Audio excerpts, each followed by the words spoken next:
Welcome back to another episode of Trading Secrets. Today I am joined by New York City restaurant and nightclub owner Will Makris. Will has spent the last 2 decades thriving in the New York hospitality industry, now owning several restaurants and nightclubs that have turned into some of the city's hottest spots for celebrities and high-profile customers from around the world. Even as I'm reading this, I'm thinking some of these spots, they're not just the hottest in the city. They are known all around North America. He has taken an unconventional career route to success. Will is providing inspiration for entrepreneurs everywhere on how to network, take risks, and bet on yourself and how that can lead to achieving all your goals. Today, we are going to dive into the exciting behind-the-scenes world of New York City nightlife and the unique entrepreneurial route that Will took to reach the top of his industry. Will, thank you so much for being here on Trading Secrets today. Thank you. That was quite an introduction. Wow. You know, it's part of the kind of the strategy, right? I got to bring you in, make you feel good, and then I'm confident. I'm ready to go now. Then you're ready to just let all the dirt out. Also, guys, this is a very rare episode where the Curious Canadian, as you guys know, who only does our recaps with us, is live in the studio. David Ardoin, welcome to the show too. Thank you. Not used to the bright lights, but I'm happy to be here. I know you're a big restaurant club guy yourself, so I know you are going to be chomping at the bit with questions as we go behind the scenes of the industry. Yeah, club in parentheses. Used to be a club guy, but I still like to dabble. Still like to dabble when I get the opportunity. So I'm very excited for this episode. Very excited to have Will here. I love it. Well, David, thank you for being here. Will, thank you for being here. Will, I'm going to come out firing, right? I mean, sure. I read your story, talked to some people that know you.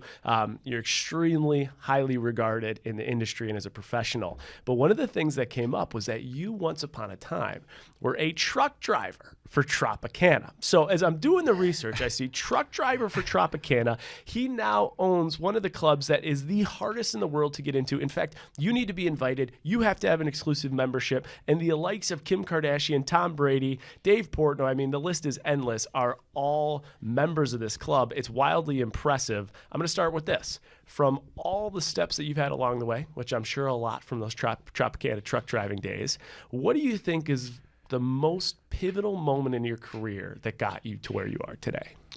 So taking it back to where the truck driving was a part of the lifestyle, a lot of the times I would actually drive for 12 to 14 hours, go home, change, and then I would literally drive an hour and 40 minutes to go into the city and go out at night and try to like network and meet people. So I wasn't sleeping much when I was younger. If I tried to do that now, I'd probably faint in my driver's seat. But you know, I think one of the biggest moments was with my entire career, it's always who you surround yourself with, who you choose to spend your time with. And a lot of that had to do with the people that I started to get to know. So I had a couple of guys who really kind of introduced me to the business, brought me in. And those were the ones that kind of introduced me to the right people who gave me a shot, who gave me a chance to really, you know, start to make my name in the business. Okay, if there are people that are sitting back at home listening to this, and in our group we call them the Money Mafia, they're sitting back, they're taking that in, and they're starting to say, all right, I need to kind of look at the group of people that I'm hanging with. I need to start reassessing who I network with, knowing that you now network with literally the biggest people in the entire planet. What is one bit of advice you'd give someone as they're analyzing the people they're associating themselves with and as they're looking to say, am I aligned with the right people? I'd say one thing is a lot of times people want to always take care of the people they grew up with. You know, you grew up with them, they're family, or they're treated like family. You got to be careful with that sometimes because I see that happen all the time, whether it's athletes, celebrities, entrepreneurs, things like that. They always want to take care of everyone. And I've tried to do the same thing. Unfortunately, there are certain people you cannot take care of and you cannot keep dragging along. You got to kind of let them go. It's a really tough thing to do, but it has to be done. Otherwise, you'll never really achieve where you want to go. That's a good piece of advice. So when you're analyzing that too, are you saying, obviously you want to take care of people, but then how do you decide that like line to cut off? Is it you're not getting enough value from them as opposed to what you're giving? Do you look at some type of like equal delivery and acceptance? Like how do you cut the line off? There's people in your life that are good and they're going to stay good and you're always going to be around each other and you're always going to take care of each other and that's going to always work. But I think when something becomes a drag on you, when it's hurting you, when it's hurting where you're trying to get, where it's hurting where you're trying to go, and it's kind of like, okay, I got to like put a little bit of a barrier. Then you put a light barrier and see how that goes. And then if it keeps getting worse and worse, then you kind of put a bigger barrier. So you have to feel it out, especially when it's someone you care about and someone that's in your life, and particularly a family member. You really have to be careful. Personally, I've never had my family's super supportive of all my stuff. Some of my best friends are still in my life, and I hope to never lose them, and I would do anything for them. But there have been people where you just kind of like, the line has to be drawn. You have to make some sort of decision with it. So yeah, this is a big thing I think I've talked to you about recently, David. Is just like, even I go to therapy now every 3 weeks. Once upon a time, I'm like, therapy's stupid, I don't need to go. Now I'm like, I can't get enough. One of the common conversations we're having, I've talked to you about, David, is like shedding. And it's like, just as you grow as an individual, you shed a lot of your layers, but you also shed the layers of the people that you're surrounding yourself with. And I think that's part of the process. And obviously it's a testament to everything you've done. I want to get into Zero Bond though. So a little background, guys. Zero Bond is a very exclusive place to be in New York City. And Caitlin, my fiance, was just recently there. Her friend Penny owns a big management group, and they manage some of the biggest supermodels. I know Penny very well. You know Penny very well. Very well. Okay, so there you go, guys. Penny knows literally everyone. She's a family member. Okay, she's a family member. Yeah. That's awesome. So Caitlin, my fiance, and her grew up together, and Penny's sister and Caitlin were roommates growing up. They're all Canadian. They're beauties. But I want to give a little context here. So I call Caitlin. I'm like, Caitlin, tell me about Zero Bond, because I've never been in there. And she's kind of giving me the lay of the land. She's like, it's this, it's that, it's quaint, it's beautiful, the food's great. And I was like, were there celebrities there? She's like, I don't know, I wasn't looking. And I was like, well, can you have your camera out? Is it like Soho House? And she's like, I don't know, I was just enjoying my company. I'm like, okay, you're not giving me shit. But I was thinking, if I'm confused by this whole thing of exactly what it is, I am sure the listeners back home are like, tell me more. So who better than you to kind of explain? Like, how would you summarize what Zero Bond is? So it's a members club. So you do have to apply to become a member. It was founded by my partner, Scott Sartiano. He was involved with Nightlife originally. He did Butter Restaurant, One Oak, places like that. He found the space. He came up with the idea, kind of came with me like, look, I want to do a members club. I think we'll be ahead of the game in New York. I think this is where the world's going. Would you want to do it with me? And I was like, look, get the space. Let me see it. Talk. We'll figure it out. I saw the space. I fell in love with it. I could not believe, how grand and beautiful it was. I couldn't believe, that he found it. And we started working on it. And basically what we did was we came up with basically like a core members group, our founding members. And we started with that with some of our closest friends in every type of business, whether it was fashion, sports, celebrity, whatever it was. And we kind of just reached out to them and said, look, we're going to do a members club. We'd love to have you involved. It's going to be kind of something new. They didn't know what to expect. Most people were like, what the heck are you talking about? And we're like, why do we need to join this? Yeah. And a lot of our friends did it just based on the fact that like they want to support us because we've been in the business for so long. And we opened up in literally the heart of COVID, which was probably the toughest time. It was almost to the point where we were going to close.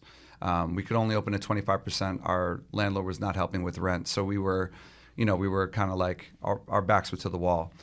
And out of nowhere, man, it turned into something that became bigger than us. Everybody loved that private feeling. Everybody loved to get in. And it went from like us begging people to be members to the point where our waiting list is probably over 10,000 people now. Over 10,000 people. We've grown tremendously, and it's just something that not only from Scott and I sometimes look at each other like, is this real? We've had some of the biggest people throw their giant parties and events there, and it's been fantastic to watch and kind of see as it happened, going from not being sure if we're going to be open next month to the point where we're like, we don't even know what to do with all these people who want to come. Almost broken down to now Tom Brady's a member. 10,000 other people are looking to join in. What is it? We talk a lot about money on this show. So when you want to start something like this, New York City is one of the most expensive cities in the entire world now with inflation next to Beijing. I mean, when you want to start something like this, because if it's this exclusive, you have to put some big bucks behind it. How much are you guys like thinking you got to raise to be, or like come up with to like be like, we want to actually pursue this? Like $500,000, $1 million, $100,000? What does it take? Depending on the space, obviously things are expensive. It's tough to get, things passed through the city. The city does not make life that easy. So it becomes, a difficult situation there. I would say for certain restaurants I've had, the raises anywhere from $3 to $5 million. For something bigger, it's 8 to 10 plus. Okay. So it's real money. You have to have real backers on it. Especially when you're thinking about the only thing that returns that in general is selling, well, obviously membership sales, but food and booze, like if you think Right. about it. But I mean, the numbers out there for the nightlife industry are insane. $3.1 billion in total economic output on an annual basis in New York City nightlife. David, you are behind me. I could see him leaning forward, ready for questions. Because you're behind me, just interrupt me anytime I'm talking and you got a question for Will. So fire away. I got some curious Canadian voice of the viewer rapid fires for you based off this. How many members total do you have? We have just the right amount. Just the right amount. Good answer. Love that. That's a trading secret. He's not giving Curious us. how much is the membership? Membership ranges, depending on age, from anywhere from $3,000 to $5,000. Okay. A year. Yeah. Okay. And then is it a restaurant? Is it nightclub? And if so, does the membership just get you in the door and then everything else is kind of a la carte, or is there? Yeah. How does it work? So we have 2 restaurants inside. We have a grill, which is fine dining in the back. We have an omakase bar. So that's open 5 days a week, and then 6 days a week now, I think. And then we also, in our main room, you can also get dinner anytime or lunch. We're open from 12 to 2 a.m. Okay. So and that's all. And yeah, the membership does not include food. Right. That's on top of it. Food and drink is on top of it. So it's exclusivity to the max. We also have rooms for private dining. We have a screening room downstairs. We have another bar lounge downstairs that can also be used for events. So it's you can multitask it all over the place. And the last question I got before I kick it back to Jay, when you were driving the Tropicana truck and you're going an hour and 40 minutes after a 14-hour shift back into the city to go to nightclubs and network, are you in that mode in your mind? Are you going to those places, to the nightclubs, because you want to be in the nightclub industry and restaurant industry? Or are you just, that's the place where you think that you can meet the most people? So if I'm listening to this at home and I want to get into an industry, do I need to spend all my spare time in that industry? Is that something you always wanted to get into, or is that just the way that you thought you could meet the most people? That's a great question. So I think you have to remember nightlife was a little bit different about 20 years ago. So this is, if you go back to like 2002, 2003, yes, I am that old. Yeah. We're close. Same. We're close. Nightclubs were like the center of the world, right? It's like the who's who always went out to the hottest places. And you, generally speaking, if it was a Tuesday night, you went to whatever club that had that party. And if you didn't get in there, you kind of went home. It was like every person tried to get in there. And if you didn't get in there, You're back out. So it was kind of the center of everything. You'd meet everyone from every genre of business and everything else in nightlife. Things have shifted a little bit now where I feel like people are kind of turned off from nightlife. I think New York in particular is having the biggest lull of popular nightlife. It's not the best people going all the time. It's kind of dragged a little bit. And thankfully for me and people in the hospitality industry that have restaurants, members clubs, and things that are like a little more light lounges and things like that go earlier, I think that's where things are going more and people are drawn. So I think some of the best restaurants, if you can, get reservations in and go to them and kind of mingle around the bars and things like that, would be a more conducive place to meet great people as opposed to going to a nightclub at 1 a.m. It's just the crowd's changed and it's just not the same. With that being said, you can still meet people in nightlife. I don't go out like I used to, but that's how I started, and I kind of met everyone through that. Mm-hmm. So it was such a benefit to me in my life. It changed my entire thinking on New York and what I wanted to be and what I want to do. So I think it's shifted a little bit, but for sure it still has its value, but I wouldn't compare it to the way it used to be. It was a much different place. Awesome. So it sounds like it's shifted a little bit. And then I think, David, great question. I want to just jump on top of that one, piggyback off it. Is there something to be said about pursuing your passion? Like if you're driving a truck, busting your ass off, and that's really what you wanted to do, finding a way to create a business behind what you love. Is there any truth to that within your business story? Yeah, for sure. Look, there's so many different things people strive to do. I actually had a moment in my life where I was like, it was either between me giving up going out in nightlife or becoming a union electrician. And I applied for it and I got in through someone, and it was like I was excited about it, and I'm thinking in my head, if I do this is kind of going to be my career the next 20 years. And it's the safer bet because there's, salary and benefits and all this stuff going, retirement. And, there was no salary and retirement promotions and stuff like that. Even now there still isn't. But, so I think whatever career you choose to do, you definitely want to focus on it and strive. I almost bought a piece of the route that I used to drive on with the guy that owned it, and I was thinking about doing that a little more. And I think if you put whatever you put your effort to, you should put it wholeheartedly. But you kind of want to pick the route that you feel is the most, beneficial to you and what you really enjoy doing for the remainder of your days. I like it. I like pun intended there. Pick your route and go all in on it. I always like to take concepts that have been very successful, especially in big places like your members club with Zero Bond, and then relate it back to anyone that's listening wherever they might be. Okay, so when you talked about creating this members club only, I want to kind of just dissect it a little bit, because I belong to this members. It's nothing like what you've done, but it's a member club in Nashville. There's one of the Rascal Flats. David Arquette's there. One of the Cleveland Brown owners is there. Taylor Swift's publicist, stuff like that. And I haven't even asked the owners, but I was thinking about, like, how did you guys, like, what's the basis of starting this? Because you've kind of even like warped my brain that when people are like, what is it? I just rattle off what I just rattled off. Right. I'm repeating what they did. So someone back home, they want to start something that's a members club type group. You guys said you connected with your top people and like asked them to be a part of that. What suggestion would you have? Is it someone that, like, do you have to go with like the biggest name, the biggest credibility? Is it people that have big influence within the community? Like, what suggestion would you give to someone back home? Depending on the city, I think it would vary. I think if you're doing something in Nashville, I think you'd want to focus on who would be most valuable in Nashville.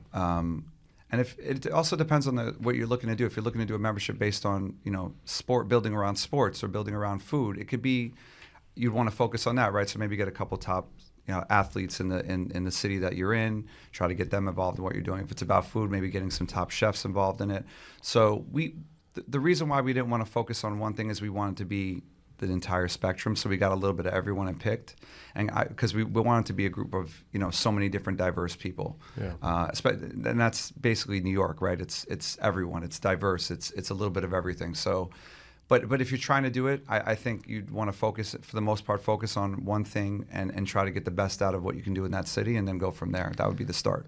Got it. Do you think there's been a lot of buzz, especially like in 2021, 2022, about these like NFT clubs that connect to restaurants and memberships, especially in New York? Is that something you are for, against, indifferent? What are your thoughts on that? I'm going to leave the NFT world to Gary Vee. Yeah. Okay. Who's a friend of mine and who I love, and he does very well with that. I don't know enough of it to really, get to, dive into it, but yeah.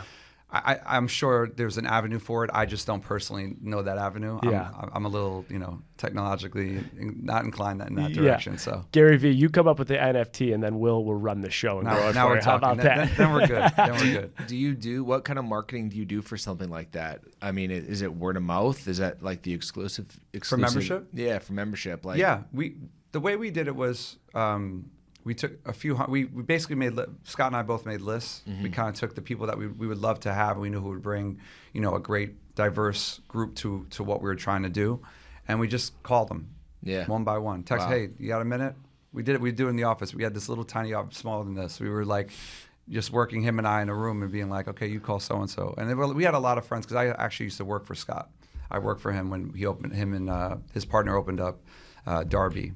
On 14th Street. So I used to work for him. So we knew a lot of the same people as it was, and known each other for about 18, 19 years. So it kind of crossed over easily. But yeah, we basically just grinded it out and reached out to people, and that's how it started for us. Do you suggest, when you're reaching out to those people, especially like early on, to give out free memberships or equity to just get your base going, or do you have a stance on that? So we learned very, very quickly that when you give free memberships away, people don't really appreciate it. So we didn't really do that. We kind of just told everyone, look, trust in us. This is going to be worth it. The value will be there. Put a couple $1,000s into this and treat it as an investment and go with us on this one. I've seen a lot of places go the other way, where they give a lot of memberships up, whether it's the people that they will feel will bring value, or maybe females who maybe not have the money, or other younger people that might not have the money. Mm-hmm. So we never really went that route. We kind of asked everyone to believe in us a little bit. Yeah, and it worked pretty well. I think that's a good piece of advice for anyone back home too. If like you are let's say a 1099 contractor, you have a skill set. Sometimes bringing, even if it's like you're a website designer, I'm just making this up, but if you bring that rate down to zero, word of mouth becomes a thing, expectations become zero, and like you set the precedent of what your rate is, and that sets kind of the tone for the rest of the business. I think there's a lot to be said for that. Yeah, for sure. Do you, of all the, I mean, you've had some big names come in that restaurant, and I'm sure you guys operate, and everything I've heard at like the utmost of professionality, but have you ever had like a moment where someone was in there partying or like having a dinner where you were just like geeking out a little bit, like starstruck? And like, who is someone that just like gives you the starstruck vibes when you're working with these people on a day-to-day basis? There's been a few that you're like, that's pretty great that we did, because we have no relationship with you, and you applied and you came in, and there's been a few moments. We try to keep the names of people. I mean, there's been articles about it, so it doesn't. Sure. But like an Elon Musk or someone like that, You're or just like Sergey looking for Brin, who I times. don't, these guys like that, where they're there and you're like, whoa, these are like the biggest business people in the world, wanting to be at a place that you started. Like it's a pretty cool feeling. It didn't feel real, It's a surreal feeling. So I get more starstruck by business people just for the simple fact that I've been around a lot of the celebrity stuff for a long time. I've gotten more immune to that. But the big business people, to me, I'm like, it's just crazy to see some of these guys around and watch what they do, and then they're going to your place is pretty cool. Yeah, I mean, that's you built it, and then they want to get in, and to think about like love him or hate him, whatever anybody's opinion out there, you got like Elon Musk. The one thing you have to give so much success to what he's built and how he's done it, and the speed he's done it. It's absolutely like, it's just astronomical. It's astronomical. Someone back home, they're thinking about maybe getting into the bar business, maybe a membership business, maybe the restaurant space. In general, is there a kind of a blueprint that you follow as far as when you're starting a restaurant, you're starting a bar, you should try and get your investment fully returned by 2 years, 3 years, 5 years? Like, what are some of the standards that people might not know about the restaurant and bar space? So getting started, obviously, you want to raise as much capital, get to the capital raise by the time you're opening. You want to have some equity, some money in the bank to run it for a while, because in the beginning you're not going to make money. Your food costs are going to be all over the road.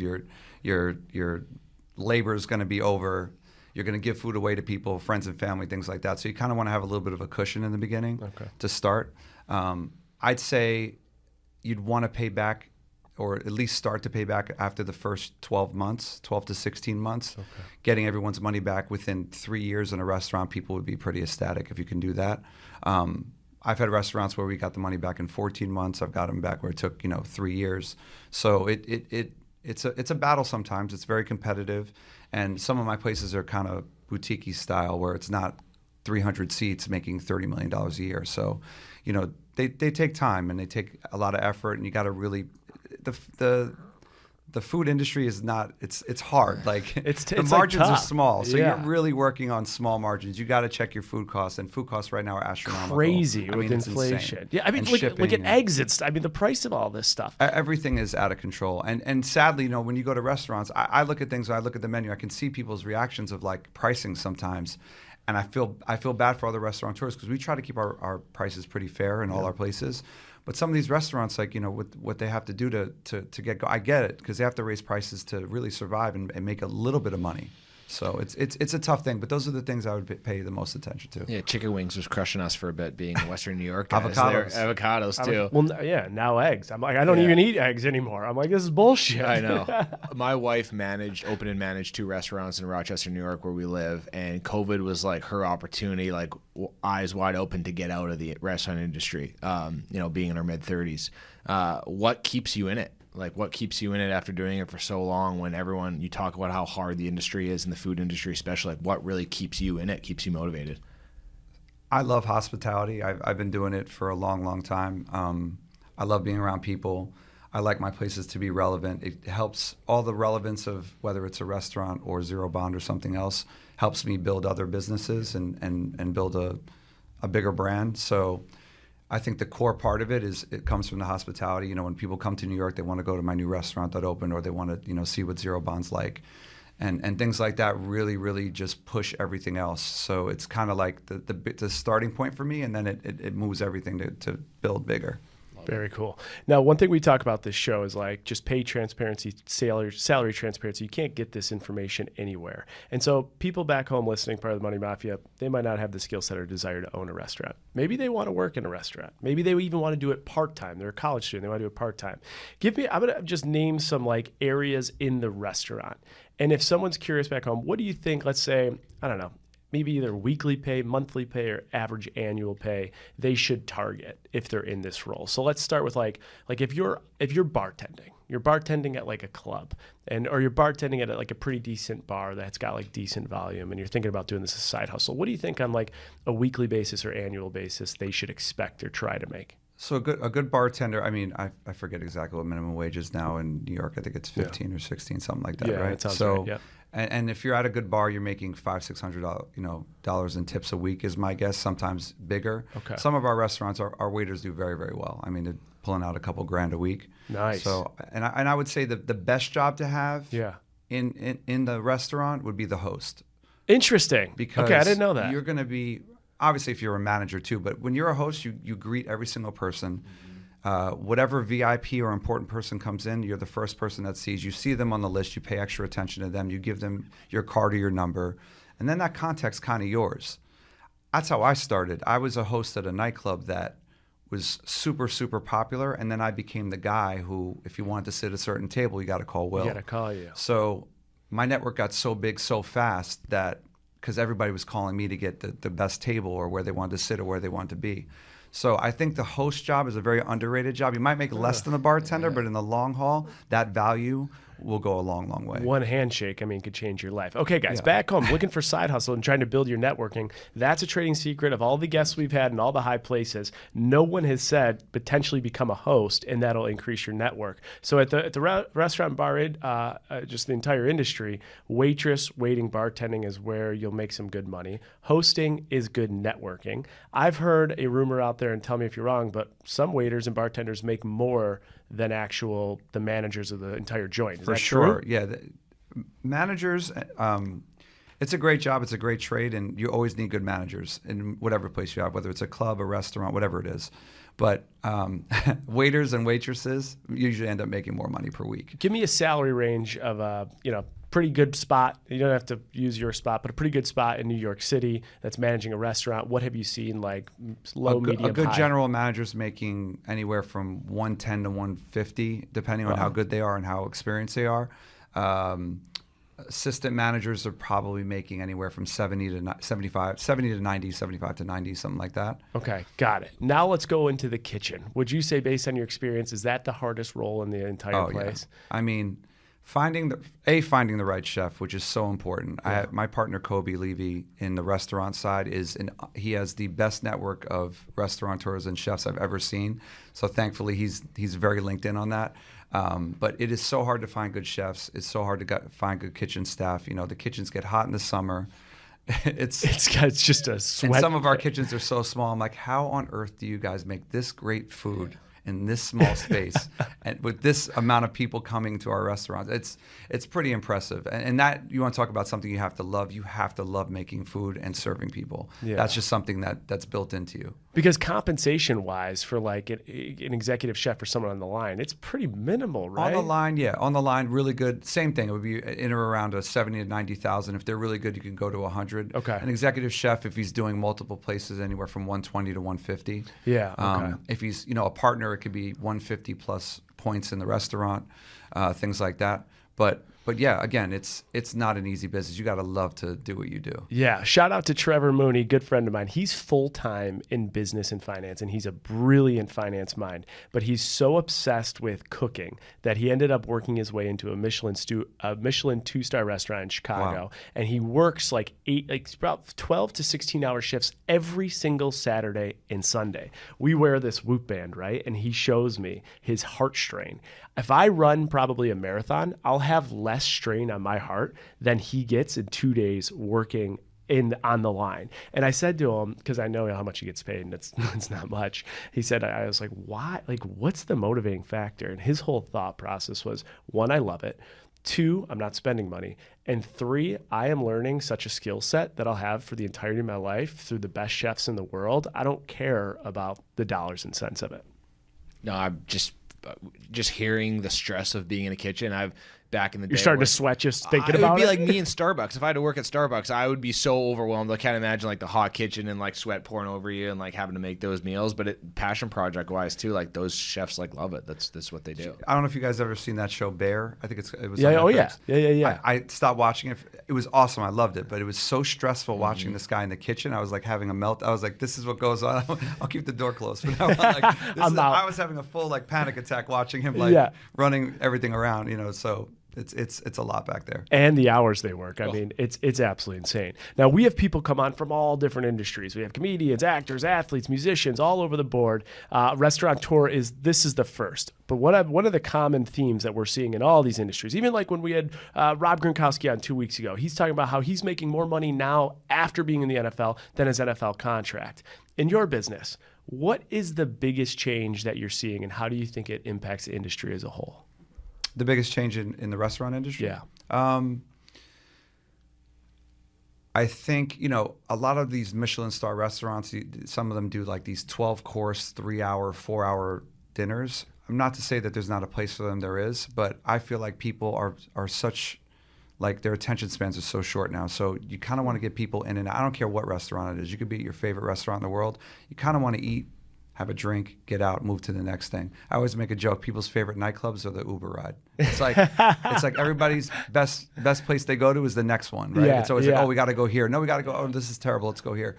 I feel like it's kind of the same way with when people go to dinner. They want to have a great meal. They want to have great service. They want to have a great experience, feel special, and be out. I don't think those 4-hour dinners work like they used to. There's always a place for them, but I think quick, high quality is the best way to go these days. Interesting. So you would be willing to bet that if someone like Crazy did all this analysis to say that how often or how long are people sitting at a table, you think if there was like a graph year over year, the time that people are sitting at a table is decreasing? Oh, 100%. And by the way, the amount of money they spend has increased. I think they get in, they get their drinks going, they get another round before the first things start coming, and they order more and they eat fast and they're out. I think that's a way more thing that's happening now, like for sure happening way more. With technology moving at the speed it is, do you think there's ever a world in which that we live in, that we see like 20, 30 years from now, where you are in like a restaurant and there are no servers or services? It's like all technology, or do you think that'll never go away? I think that could happen in fast food. Okay. Where we don't see it so much. I think people really like the person to person. Yeah. There's for sure going to be restaurants that try this, and it's going to be like all robots serving and stuff. But and I'm sure that's going to happen. Yeah. But I think certain things from the old school are always going to stick. I think people love to call someone at a restaurant feel cool, feel special. They bring you in. They bring you into your favorite table. We have little things we do, like I have certain dishes that I know someone likes, and we'll bring them out, or special knives with their name on it if it's steak, things like that, where you want to really make people feel like this is my spot, and it's like a talking point at the table. You kind of lose that when you have if AI is serving you your steak. So I think certain things will stay, but I'm sure people will go that route as well, and it might work. Yeah, and maybe that's one of the things that happens is it starts with fast food. It starts to make its way to larger chains, and then actually having an individual serve you becomes like the premium, highest quality you have to pay exponentially to. Like maybe that's the change of how the industry operates. I don't know. Okay, I want to ask a couple questions about consumers. So some people listening to this might say, listen, I'm never getting in the restaurant industry. I'm never getting in the nightclub industry. I'm not going to be a chef or a host. I don't have an interest. But guess what? My ass is there every weekend, and I'm doing things like that. From a consumer perspective, you're the owner, you're the operator, you're seeing the bucks, you're seeing behind the scenes. What is one thing that we should know when we are at a restaurant that we don't know? Maybe it's about pricing. Maybe it's something to look for the quality. Maybe it's like a little test we can see to just like judge a place. But what is one piece of advice you'd give the consumer? I would say, honestly, be as patient as you possibly can with knowing that you're paying for a service, right? Because staffing is so hard to find. Good management right now is so hard to find. A lot of people don't, it went from working at home. Now people are starting to come back a little bit, but it's been so hard to find good staff. And trust me, I go to I go out to eat at not just my restaurants. I have to be patient too, because sometimes I'm like, this service is insane. Like, this is not okay. Yeah. But you have to be patient. You know, when you're spending money, nobody wants to be patient. They want things now. They want them exactly the way they did it. It's tough out there, and we're trying to do our best. I would say patience would be key if you can do it. Okay, patience as a consumer, and then I got to do a dollars and cents one. I always find it funny, you know, probably not establishments like yours, but when they're like really trying to sell you an appetizer or really trying to sell you a dessert, and it gets my little finance quirky brain thinking, where are the biggest margins? Like, where am I probably overspending? And so when I look at a menu, what items do you think have, like, in general, like, higher margins than others? Alcohol. That's all that matters. Always, eh? Alcohol. The food margins are so small. If I'm charging you, let's say it's $150 for some crazy steak, it's costing me $120. Like, it's tight. You're not making crazy money on food. That's the other reason why I was saying with food costs. And by the way, the more places I open with the same type of menus, I can spread out the costs more as well. Yeah. But yeah, it's all about liquor. It's buying a bottle of wine, buying cocktails, drinking. And these cocktail lists, I mean, I have become so sucked into them that I'm like, that I'm justifying like $30 for a fucking cocktail. It's crazy. I mean, have you noticed how complex these drinks have gotten? Oh, it's insane. It's like a science experiment. It literally sounds like Albert Einstein. Yeah, Major margarita. Just give me fucking Bud Light, buddy. It's crazy. I but got it's every flower in the book. I God. got The smoked smoked whites. I got bees honey. whites. I got I got an animal in my drink now. It's a magic trick now. No, it's crazy, and a lot of that has to do with the fact where they're like, "Whoa, what's this? Let me order it." It's, you know, a new popular thing that's going on is mocktails, where people who don't drink are spending $20 on a drink that doesn't even have alcohol now. So it's a big market. Like one of our new places is going to have a full mocktail list, because people still want to have that feeling of drinking, but they don't want to drink. So it's a giant market, and the price that you want to talk about something that's going to be, you know, scaled up.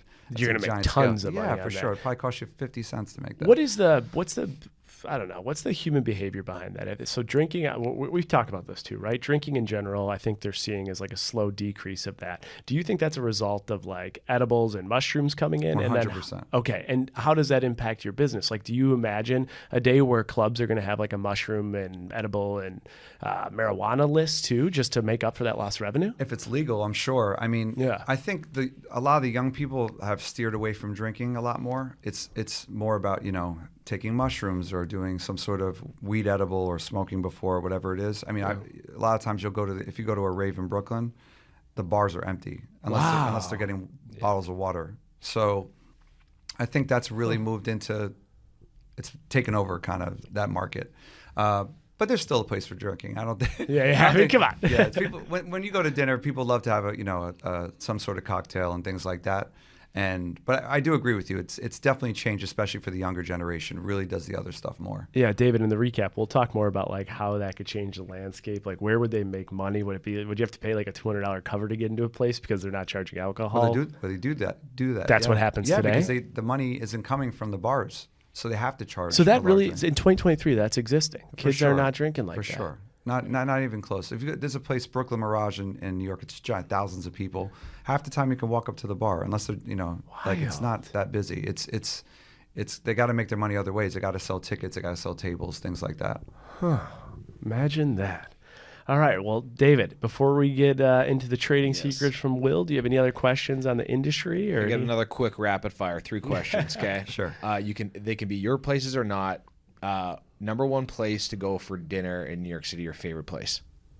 My favorite is not my own. Okay. What is it? Fort Charles Prime Rib. Okay. I've heard about that place. You can't eat it every day. It's heavy. Okay. But the food is exceptional. Service is 10 out of 10. Number 2, after that, you go to Fort Charles Prime. Where's your favorite place to go for, not maybe a nightclub, maybe not, but like an evening spot, New York City? Zero Bond. Okay. Great answer. 100%. Third, we're massive foodies. We've talked a lot about the price of expensive places. You got $20. You got less than 30 minutes. Where are you going for bang for your buck? Favorite thing to eat on the go? Could be a fast food spot. Could be a guilty pleasure. Could be anything. Mine is so bad. I'm obsessed with spicy chicken sandwiches from Wendy's. I love it. From Wendy's, oh huh? Wait, you think he doesn't like the Chick-fil-A spicy chicken sandwich? I like to say chicken sandwich connoisseur. Wendy's is an OG classic. Every time I'm in an airport and there's a Wendy's, I'm like, I might miss this flight. I don't care. I need a spicy chicken. I love it. What would you say is the best spicy chicken? Spicy chicken, I'd probably go Popeyes. Yeah, I was. I haven't had that one. Oh, you gotta go. I would go that good? Chick-fil-A and then I'd go Popeyes right behind it. Yeah. And then Wendy's would be my third. All right, we do numbers on this podcast, so I'm gonna ask you to make a couple guesses here. 2021, how many total restaurants do you think there were in the entire New York City area? Oh my God! I just looked. Is it 20-something thousand? Damn, the guy's good. 23,650. I was gonna say 22,000. Okay, let's do another one. 2021, how many billions of dollars were paid in wages to employees of restaurants in New York City? 10. Damn. Wow. Can you see this screen? 10.7. Wow. Holy shit, the guy knows his business. Wow. All right, in 2021, New York City restaurants and bars saw more than half of their sales decline. What percentage of restaurants in 2021 saw more than half of their sales decline? 75%. Jesus Christ. Literally, read that. No. 75% on the dot. Wow. Okay. There is no coincidence this guy is running the entire city. It's unbelievable. We will talk more about numbers in the nightlife and restaurant industry for New York City and the United States in the recap. Stay tuned. David Ardo and the Curious Canadian will be with me. Will, before we let you go, we got to wrap. We got to get your trading secret. One trading secret someone couldn't learn in a classroom, find in a textbook, or Google regarding career management. Could be money management. What are you going to give us? So I would say one of the most important things I learned this from, actually I didn't learn it at a young age, but experienced it from a younger age, was choose who you spend your time with wisely. There's a lot of people out there who are going to try to suck everything they can and get out of you and then kind of throw you to the wayside, or get all your connections or get your relationships or try to be around you and kind of take everything from you. You gotta stay away from that stuff. I would say choose who you spend years of your time with and who really want to see you grow. And on the opposite side of that, focus on spending time with people who are going to help you. I have many of those who want to see me grow, see me do well, and grow in any business, not just hospitality. Those are the guys you want to focus on. Who you surround yourself with is the most important thing. I'm not the smartest person in the world.